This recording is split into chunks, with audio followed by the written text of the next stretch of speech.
មិត្តខ្ញុំចិត្ត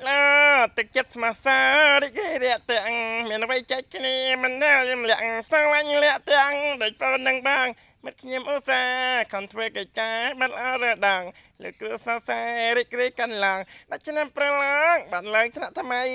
យេយេយេយេនេះជ្រឹកអីជ្រឹងរៀបចំខ្លួនទៅរៀនមែនហ្នឹងបាទអូហើយនេះជ្រឹងថ្នាក់ទីម៉ានហើយឥឡូវថ្នាក់ទី1នេះជ្រក់ថ្នាក់ទីម៉ានហើយឥឡូវថ្នាក់ទី3ហ៎ហ្នឹងហើយថ្នាក់ទី3ហើយនេះជ្រឹងថ្នាក់ទី1ចេះមេលេខអត់មេសូតមេលេខចេះមេលេខមេ2អត់ចេះហ៎ហ្នឹងហើយឥឡូវចេះសាកសូត្រមើលឥឡូវ1 2 3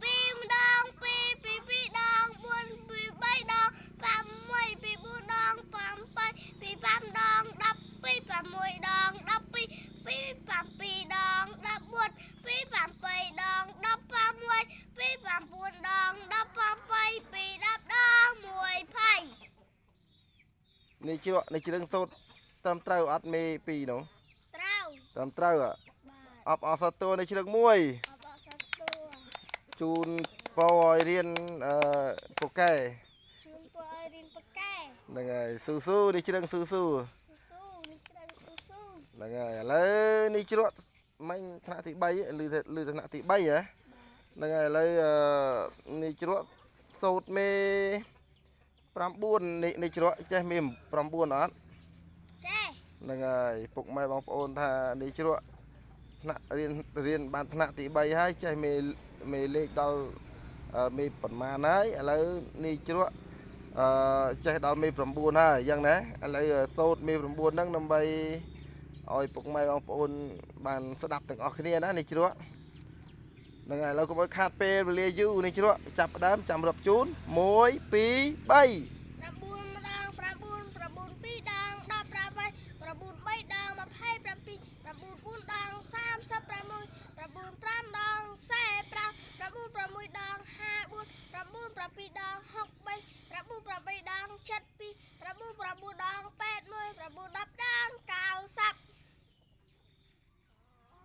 នេះជ្រក់សូត្រចប់ហើយនៅនោះចប់ហើយប្រាប់ចប់ហើយ